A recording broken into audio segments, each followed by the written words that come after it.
Hello, hello, hello. Welcome to another episode of Collab with Kiva.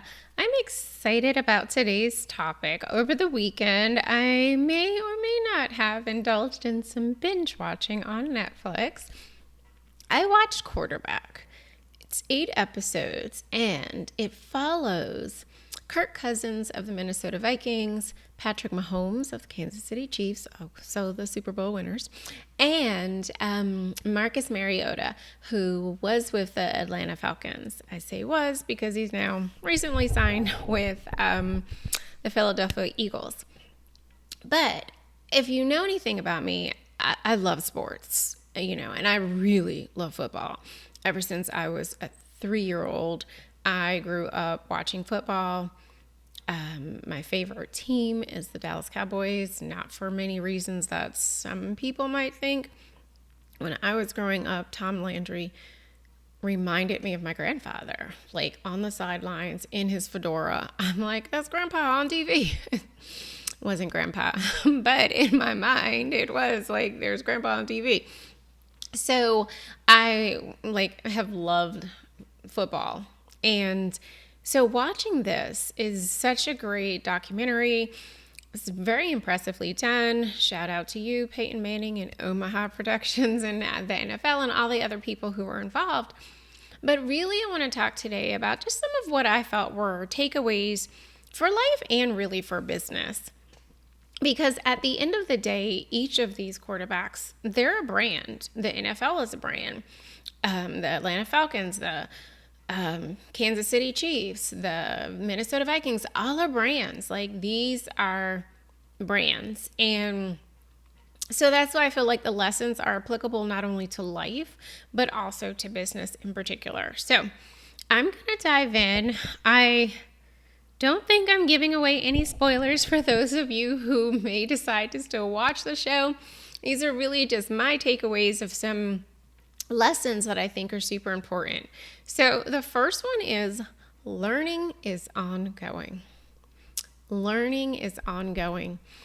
When you watch this and start to understand, and I will say, like, all 3 quarterbacks and their teams gave really deep background footage and access to their lives and the things that take place for their team. So this is like a really good behind the scenes. Like, I love a good documentary, and this one is a good one.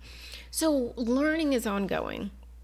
When you're thinking about looking at, if, for example, the quarterback position, there's game film that they're watching to prepare themselves for a game, so whomever they're playing. There's post-game film that you watch to evaluate what you did, what you didn't do, and improve. They're watching that same kind of footage also during the game. When they come off the field, they're given, and I believe they're Microsoft Surfaces. I don't think they're iPads. I think Microsoft has the deal with the NFL. Anyway, they're given a tablet, and on this tablet, they can rewatch what just took place to evaluate what they did, what they didn't do, what they should have done differently. Their plays, goodness gracious alive, the names of these things and what each of them means in terms of coverage and who's doing what and what the play is, what the route is, so many different things. You're just like, okay, you have to remember that. Even if it's written down, you still got to know which one it is. All the things. It's so much. It's just like a lot of information packed into that play, which can sound crazy and ridiculous in terms of the name of it, but totally a lot of learning. And the learning isn't only external, but also internal. All of them do different things to grow themselves mentally. Kirk Cousins literally does this neurological thing that he puts to his head, and you're watching something and it starts to dim when your focus is gone. And I'm like, wow. But that helps you realize when you do start to lose focus. And I don't know who else, but you're like in bed, or you're about to, go to bed. You're like, oh, you're going to pray, you're going to read a book, you're going to do something. And the next minute, you're asleep. Like, your focus went away. So learning is ongoing. And I think that's really something that's important for each of us, because there's this thought sometimes that, people will tell you, enough. You do know enough to do whatever it is that you're doing, but you should not stop there. If you wound up with a new coach, for example, new plays that are being designed, you're facing a team you haven't faced before, and they have a new defensive coordinator who's got tricks up their sleeves, and you need to be aware of these things, paying attention to what's going on and how to assess things. Like, it's just, learning is ongoing. And if we want to be at the top of our own games, we have to actually acknowledge that learning is ongoing. We should always be approaching things with curiosity, with a desire in which to learn more, and not feel that we're at a place of, I know enough, I don't need to know anything else. Life is changing, technology is changing. So much is changed. The Amish and the Mennonites still go around on horse and buggies, but Ford, we have cars, and now we have different cars. We have smart cars. We have all kinds of things. Learning is ongoing. And I feel like that was one of the key takeaways when you're watching that, because there's some who say athletes to just shut up and play and do various things. Like, they're not just athletes. These are quite smart individuals who happen to play a sport. But I think relegating them to this role of an athlete and like a dumb jock, and far from it, and you'll take that away if you decide to watch this. So learning is ongoing is the first one. The second one is take time to mentally reset. Take time to mentally reset.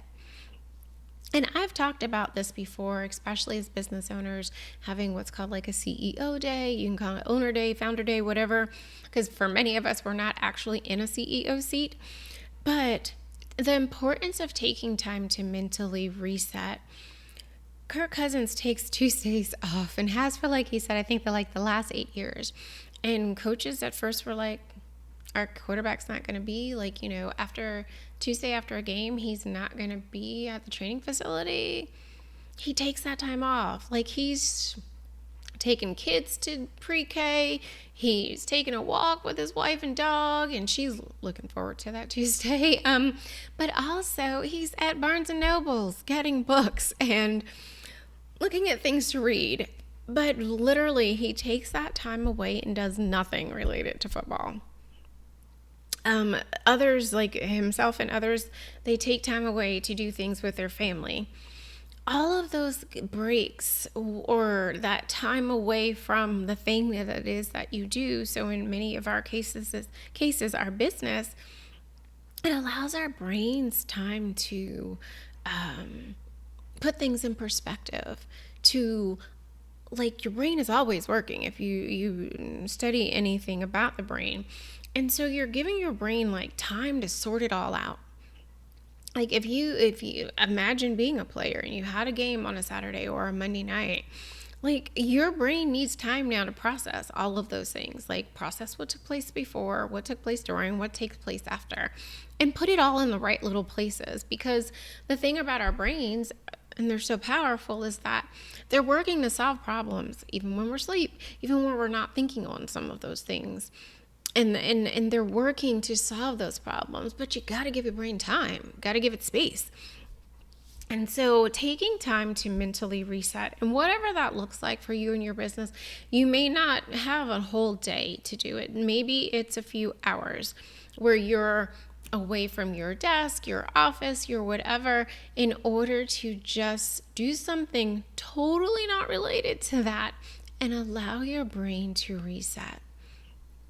There's power, I believe, in that getting that perspective change and allowing your brain to just really put things in order. So, number 3, small decisions can have big impacts. Small decisions can have big impacts. And I think when we're looking at this, especially in this particular context, whether in the game or like even in their physical condition and preparation, like decisions to change a play can affect not only the trajectory of that game, but in some teams, the entire season. Like, and this reminds me of like, my kids used to do piano recitals, and their teacher, he never wanted them in the room when not like he didn't even want them to be able to hear when someone else was going through their recital. Because over the years, what he had found is that when you heard someone else make a mistake, typically the next kid would go in there and also make a mistake, and then the next kid. And it was like this snowball effect. And that same thing happens with these small decisions. Like, you change a play in a game and it doesn't work out and your team loses. And now you go into the next week feeling dejected and down on yourselves, and you lose again. And what now is a 2-loss streak becomes a 3-loss or 4-loss streak. And it's like, whoa, how did we wind up here? Those small decisions really all came together and had big impacts. So no matter what it is that you're doing, even in your business, really thinking about what kind of decisions are you making? What kind of impact can they have? And a lot of times, and this is true when I really look at things from an operations perspective, I'll talk to business owners and they're like, I don't have time to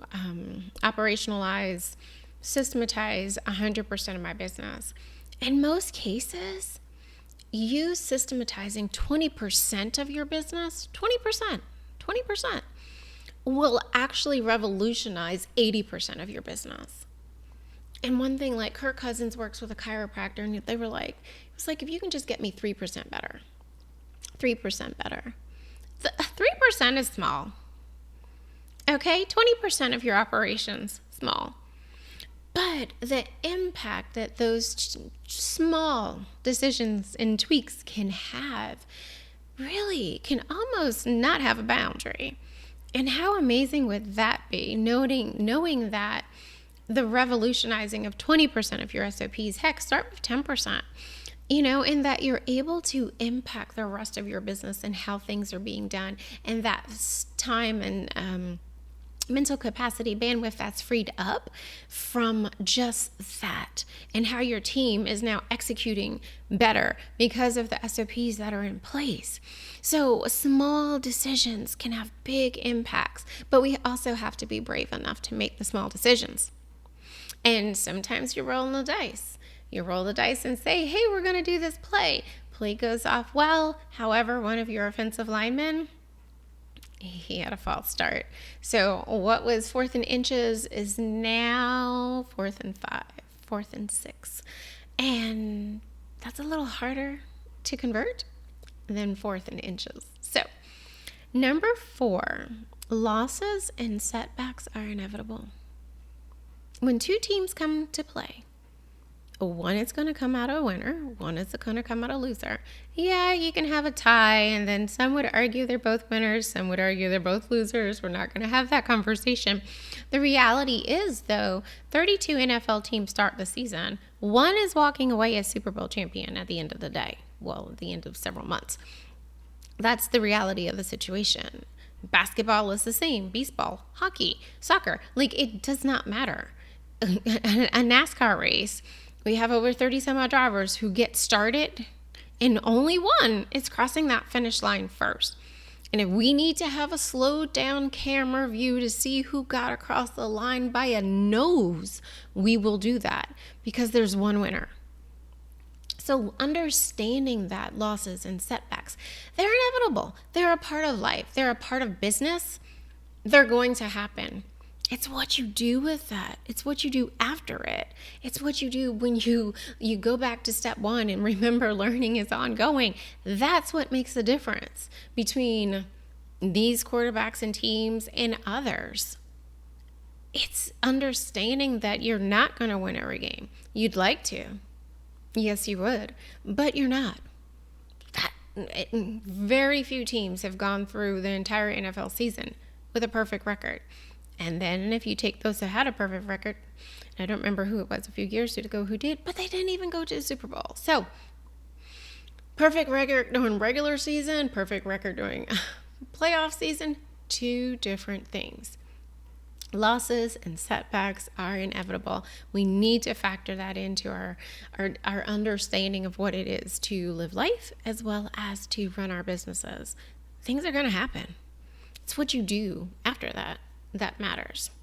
So number 5, no matter your progress, critics will critique.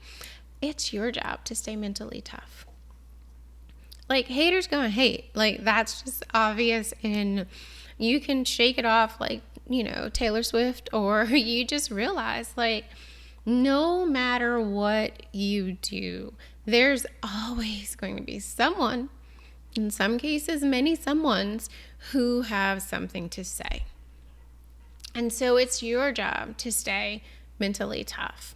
Whether poor Kirk Cousins, it felt like sometimes I'm like, they just had the biggest comeback in NFL history. And it's still like crickets. Can he perform? Is he able to do? It's like, can we celebrate what we did? No. So whether that's therapy, the mental training that you do, keeping a folder of your wins, reminding yourself on a weekly, a daily, whatever's needed for you basis of what you have done. What have those accomplishments been? So that you can again, change that perspective, reorient yourself to know you have made progress. You are not the same person as you were yesterday. You have grown. You are different. And you just have to find that for yourself. And whether it's a therapist, a sports psychologist, or whomever else it might be, journaling, whatever it is, coaching, whatever it is, you need to make sure you grab hold of that resource for yourself, because no matter what, no matter how much progress has been made, there are going to be those who have something to say that's not positive. And it's up to you to find the positive and hold on to it. So number 6, have a long-term view, but think short-term. So have a long-term view, but think short-term. A long-term view is, you want to win the Super Bowl. Short-term is you've got hit in the ribs several times during this game, and your team needs you to win, so you're going to need to gut it out. Long-term view, you want to stay in Kansas City for a long time, so you purchase land when you sign your contract. Short-term view, that land doesn't get built on, has nothing done to it for the first couple of years that you've owned it, because other things are happening, but the long-term view is related to that. And I think that even in business, like, our long-term views are, have this successful business, blah, blah, blah, blah, blah. You have to realize, though, there are short-term goals that we have to do on, in some cases, a daily basis to get us to that long-term goal. And so having the long-term view is super helpful. And also realizing that we need actionable steps to get us there is also a reminder. So number 7, run your own race. Run your own race. And this one, man, is not always easy, because we have social media and you're looking at everyone and they're perfect. Everything's so wonderful in their life, their business, their whatever, and you don't see what's outside the camera frame. Marcus Mariota, he had great college success at Oregon. He was a Heisman Trophy winner. He's lost 2 starting positions, and he recently, as I said at the beginning, he's a backup now to Jalen Hurts of the Philadelphia Eagles. Like, you're the backup to a young phenom. Like, unless he gets injured, yeah, your chances of playing are probably slim. But guess what? Kirk Cousins was back up to RG3. RG3 got hurt. Kirk Cousins. So there's a level of run your own race and also stay ready because you just don't know what's going to happen. Mahomes, he has freaky, unnatural athleticism. Like really, really weird. But that in no way diminishes how hard this boy trains. Like this kid, his training, honestly, like he puts his body through a lot, despite the fact that he's naturally gifted in that athletic area. Kirk Cousins, great stats last season. He's consistent. He's reliable. Like he is Mr. Dependable, but that also means that he's not flashy and he's often overlooked. Each of them had to run their own race. Each of us have to run our own race. It doesn't matter that all three are quarterbacks. It doesn't matter that all of us are business owners. Our race is going to look different. It's going to look different because each of us is different. It's going to look different because each of us comes to this with differences. We have different experiences, different exposures, different everything that we bring to the table. Yet we find ourselves sitting at the same table. So it's important to run our own race. Sometimes that might be you're the horse and you're putting the blinders on so that you run your race and you're not worried about what the horses to the right and the left of you are doing. Running your own race, totally important. Number 8, don't be afraid to learn from others. I often see where we're like, people like don't want to share something because someone else might take it, or this might happen, or this might happen. Again, if we go back to number 7 and we're running our own race, but also realizing what our uniqueness is that we bring to the table, it doesn't matter. Like we can learn from one another. We can do things. We can share things because it doesn't mean, again, that they're going to show up with it in the exact same way. One of the things that Kirk Cousins mentions is he played with Santana Moss on the Commanders, and Santana was 13 years or so in the league, and he just saw how he did things like with trainers and chiropractors and stuff to work on preserving his body, so that in his 13th year, he felt as healthy, if not healthier, than his first year in the NFL, which let's do the math on that. If you came out of school at 21, 22, 13 years in, you're about 35, 36, and guess what? The body, if for your body to feel at 35, 36 like it did when you were 21, 22, yes, sign us all up for that. So, Mahomes, he mentions paying attention to Aaron Rodgers and, his dad and so many different things. It's like, it's okay to learn from others and figure out what is it that they're doing that you can adopt and adapt for what you are doing.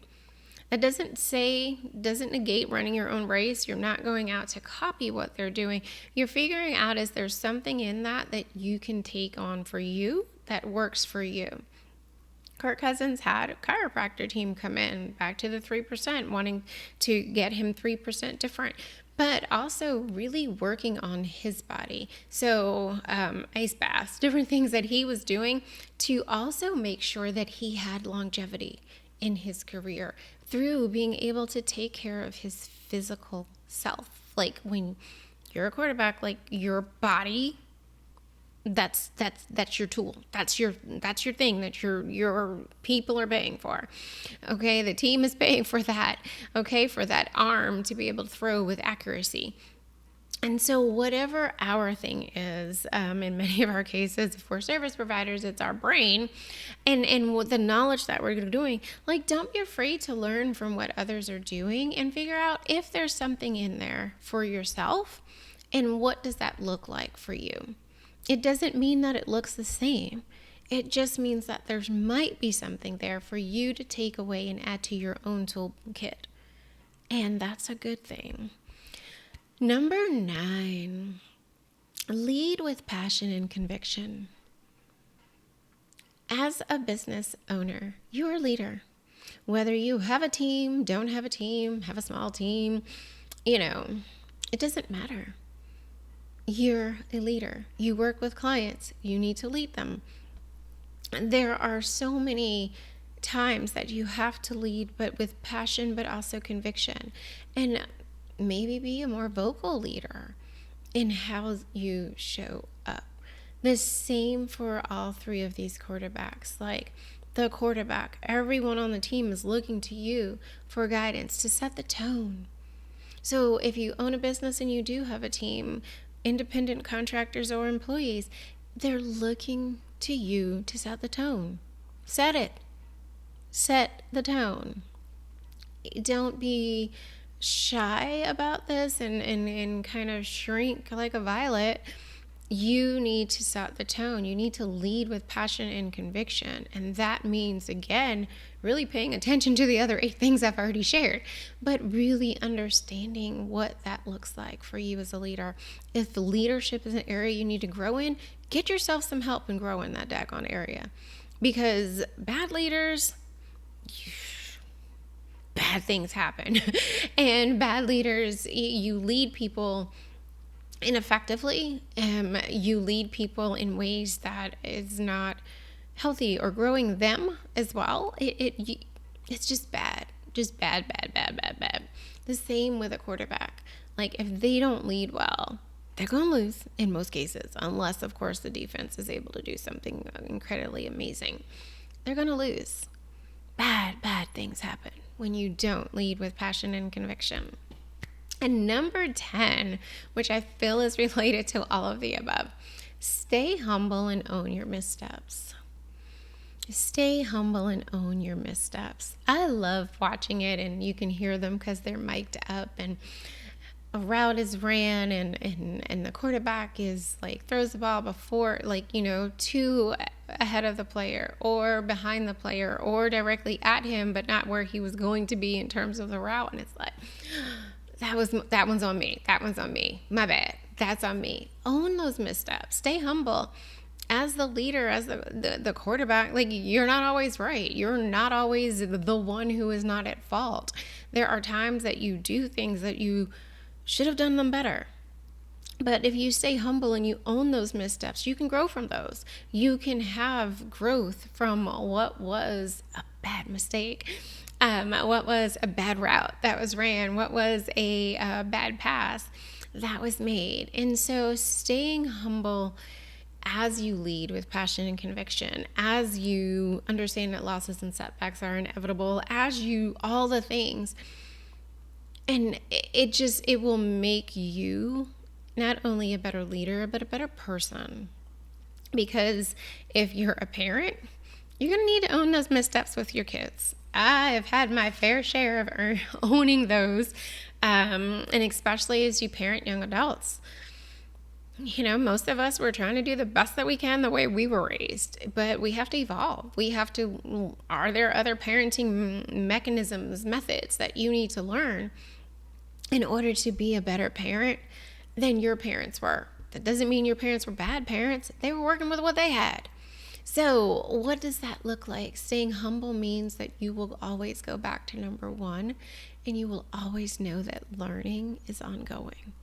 So those are my takeaways from Quarterback on Netflix and what I feel they relate to life and business, in particular business, and lessons we can learn as entrepreneurs.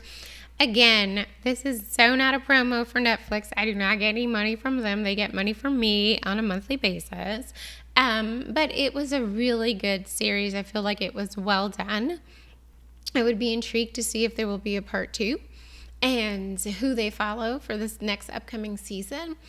It's just, I think, some good watching. Whether or not you're a football fan, I think you can find things to take away and to relate to in this particular series. So, quick recap.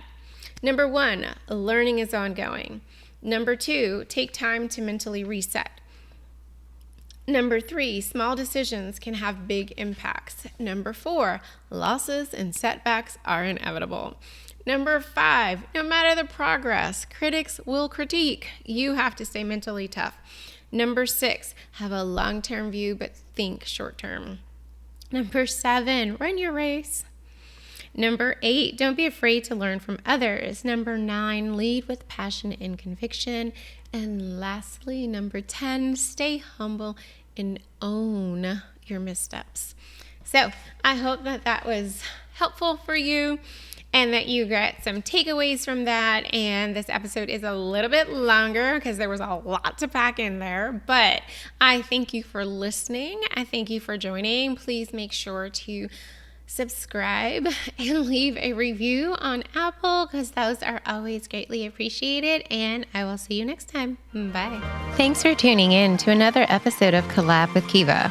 I'm wildly cheering you on as you go forth and execute data and operational efficiencies in your business. If you need additional support, connect with me via my website, the516collaborative.com.